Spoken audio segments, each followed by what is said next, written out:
data pun kita berikan. Ini di dalam rangka pemberian edukasi kepada masyarakat dan juga terkhusus kepada para pengguna karya cipta lagu maupun pemilik hak cipta lagu maupun pemilik hak terkait sebuah lagu atau musik. Hak terkait itu ada penyanyi, ada pemusik, dan juga ada pemilik produser fonogram. Ini edukasi yang baik sekali. Jadi duduk soalnya sebetulnya apa dan bagaimana, nanti kita boleh menjelaskannya biar tuntas gitu. Iya, mungkin duduk soalnya dulu. Iya. Ya. Ya, jadi kemarin beberapa hari yang lalu kita punya outlet didatangi oleh penyanyi namanya Pak Usman, pencipta lagu juga. Dia tanyakan kenapa lagu kami ada di situ. Terus tidak lama besoknya langsung kirim somasi. Terus saya bilang, dari pihak karaoke bilang kita melalui LMKN, regulasinya kita ikutin regulasi LMKN. Kita nggak mau bikin aturan sendiri, kita ikutin aturan yang berlaku yang sudah ditetapkan oleh pemerintah. Saya sudah info seperti itu, tapi langsung mereka respon, sebar di internet, di YouTube, di portal-portal berita. Jadi aku sebagai pemilik brand agak sedikit berpikir nih, maksudnya apa, tujuannya apa. Sedangkan setahu saya kita bertahun-tahun itu nggak pernah berhenti bayar, dan bisa dibilang kita nih karaoke paling banyak sumbangsinya ke teman-teman musisi di Indonesia. Kita buka lowongan kerja segala macam gitu. Mungkin sosialisasi LMKN ini yang banyak belum sampai ke teman-teman. Dan teman-teman saya pun pencipta lagu, musisi banyak, termasuk saya juga dulu basicnya musisi, jadi paham betul. Nah tadi sudah mungkin tadi saya sudah ketemu sama teman-teman dari LMKN komisioner. Alhamdulillah LMKN luar biasa. Jadi memang lembaga yang kredibilitasnya boleh lah. Jadi saya sudah dikasih gambaran jelas seperti apa. Memang aturannya, regulasinya kita harus ikutin regulasi yang ditetapkan. Kan nggak kebayang kalau misalkan semua penyanyi itu mensomasi ratusan ribu penyanyi, mungkin karaoke nggak ada di Indonesia. Hotel nggak boleh setel lagu, restoran nggak boleh setel lagu, selesai. Jadi industri ini nggak hidup. Makanya dengan adanya LMKN akhirnya ekosistemnya terbentuk dengan rapi. Nah makanya aku juga sempat kaget juga kok tiba-tiba ada somasi datang. Makanya aku tadi datang ke teman-teman komisioner, alhamdulillah disambut dengan baik. Oke, makasih Bang ya. Jadi nanti Perbinang bisa menjelaskannya, Pak Noya. Intinya bahwa LMKN itu sebuah lembaga yang dibentuk atas amanat Undang-Undang Nomor 28 Tahun 2014 tentang hak cipta. Terkhusus mengatur tentang performing rights, bukan mechanical rights.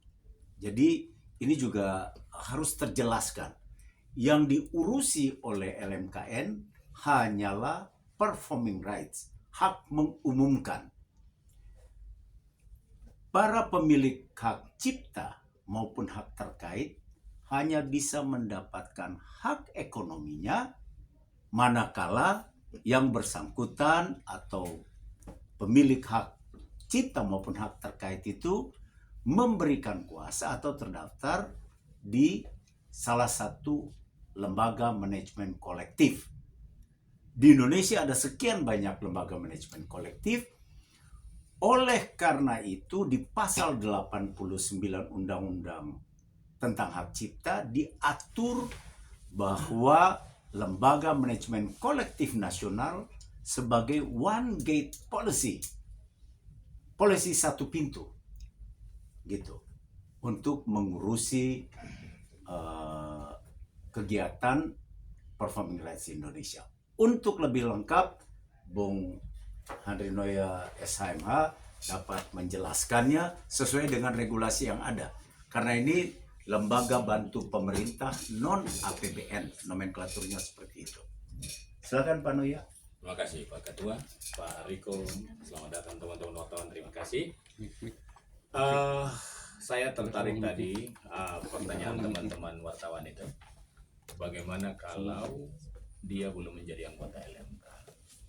Sebelum menjawab itu, saya meneruskan apa yang disampaikan oleh Pak Dharma selaku Ketua LMKN. Jadi teman-teman sekalian, yang tadi sudah disampaikan oleh Pak Dharma, ada di dalam hak cipta itu ada dua hak yang timbul, hak moral dan hak ekonomi.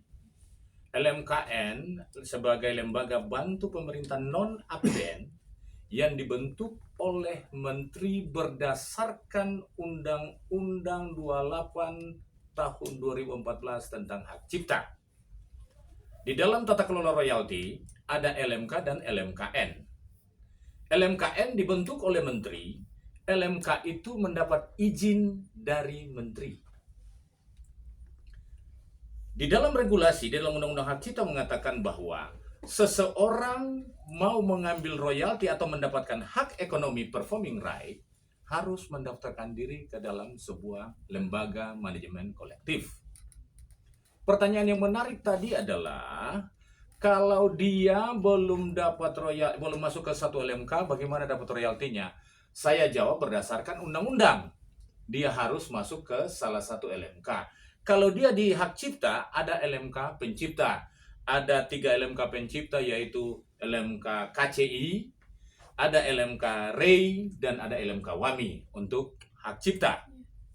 Kalau dia sebagai produser, ada LMK hak terkait produser fonogram, seperti LMK Selmi, LMK Armindo. Kalau dia penyanyi, ada LMK Papri, ada LMK Prisindo, ada LMK Pro Intim, ada LMK Ardi. Tinggal dia memilih kemana dia harus mengambil hak ekonominya. Persyaratannya masuk ke dalam LMK. Terkait permasalahan yang sementara terjadi yang Bang Riko alami ini, di dalam Undang-Undang Hak Cipta, Undang-Undang Republik Indonesia Nomor 28 Tahun 2014 tentang Hak Cipta, Pasal 87 ayat 4, tidak dianggap melanggar undang-undang ini apabila pemanfaatan karya sudah membayar kepada LMKN. Dipertegas Peraturan Pemerintah Nomor 56 Tahun 2021 Pasal 3, setiap orang dapat melakukan penggunaan secara komersil lagu dan atau musik dalam bentuk layanan publik yang bersifat komersil dengan membayar royalti kepada pencipta, pemegang hak cipta, dan atau pemilik hak terkait melalui LMKN. Jadi saya pikir tidak ada masalah dalam hal ini karena brand Pariko punya sudah membayar kepada LMKN dan LMKN sudah memberikan sertifikasi lisensi kepada brand karaoke-nya Pariko. Jadi tidak ada pertanggungjawaban dalam bentuk pidana ataupun perdata berdasarkan regulasi ini. Itu dari saya. Terima kasih. Mungkin terkait yang mempermasalahkan, yang mensomasi, apakah anggota LMK? Kalau yang mensomasi ini di LMK hak terkait, itu dia masuk ke dalam LMK Pro Intim. Jadi berdasarkan regulasi, berdasarkan Undang-Undang Hak Cipta dan peraturan turunannya, dia sudah tidak mempunyai hak lagi untuk mensomasi sebagai penyanyi. Kalau sebagai pencipta lagu, itulah perintah regulasi tadi. Mungkin dia harus masuk ke salah satu LMK pencipta untuk mendapatkan hak ekonominya. Kira-kira seperti itu Pak Ketua. Terima kasih. Iya.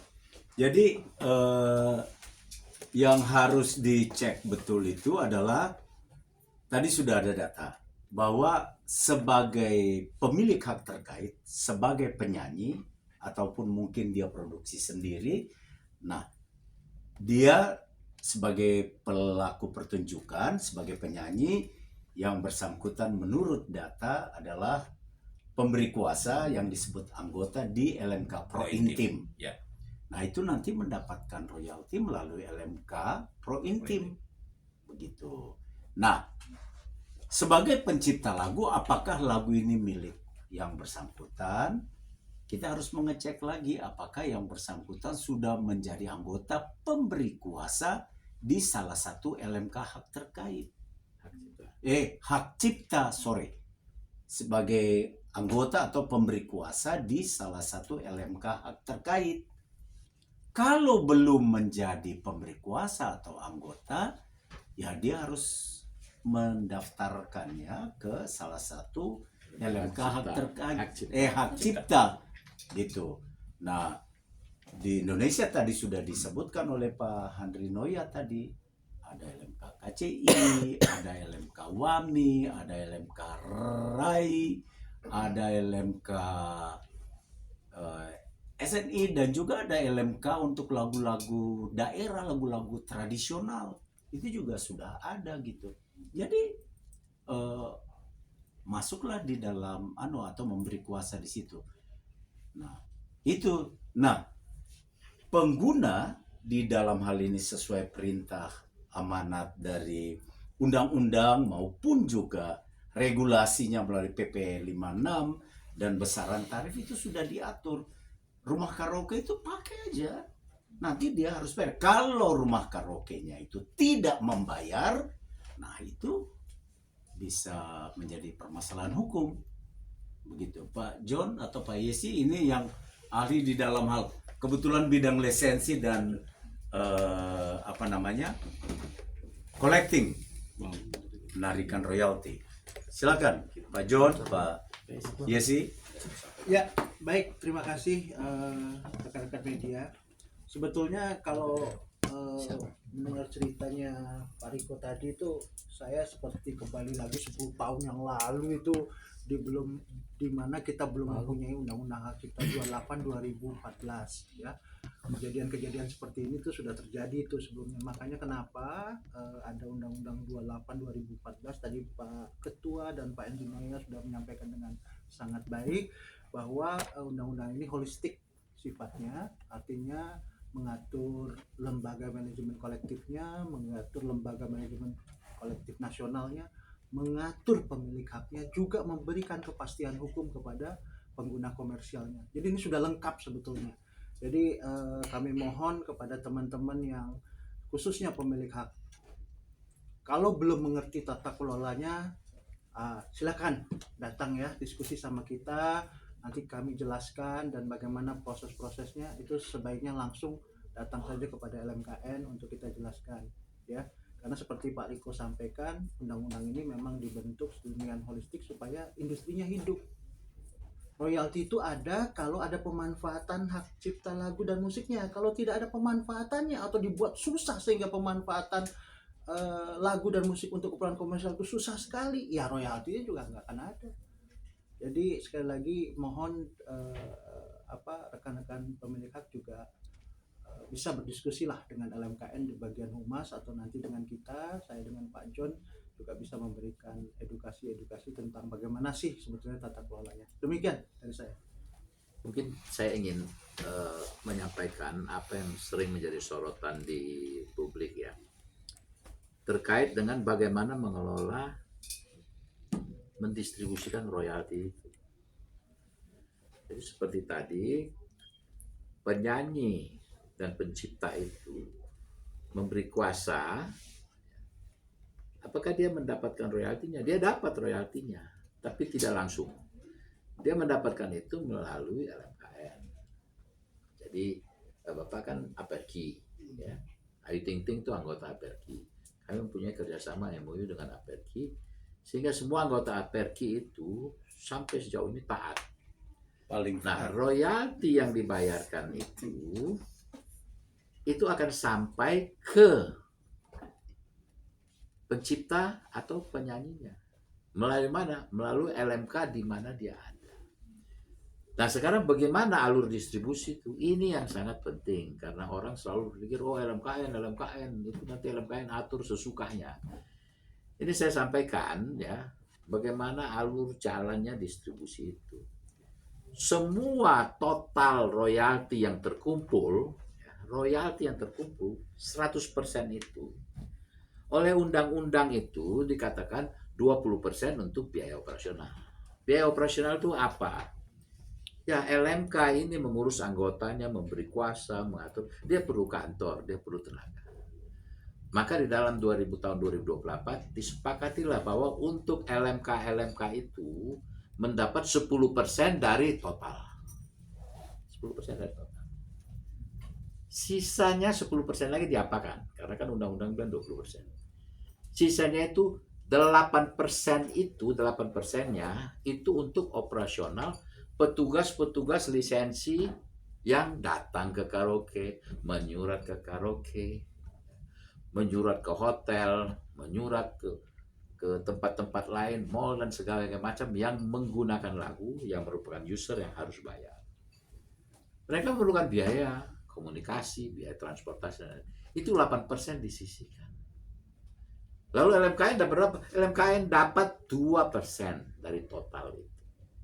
Ya. Yang sekarang untuk non digital itu kami mendapatkan hanya baru bisa sekitar 70 M ya. 77 M tahun lalu. Dikumpulkan 77. Nah, dari situlah persentase itu kita distribusikan. 2% itu adalah untuk membiayai honor komisioner, gaji pegawai-pegawai, sewa ruangan ini dan lain-lain itu. Segala macam itu, terus sosial biaya untuk lakukan sosialisasi dan lain-lain. Itu 2% saja ya, dari total itu. Itu adalah pembiayaan untuk selama 1 tahun. Nah, yang dikelola LMKN yang 2% itu. Yang 10% dikelola oleh LMK. Yang 8% untuk pembayaran operasional petugas-petugas teknis, pengumpul royalti. Nah, sekarang yang 80% itu bagaimana didistribusikan? Yang 80% itu adalah hak dari anggota, hak pemberi kuasa, tidak boleh dipotong sepeser pun.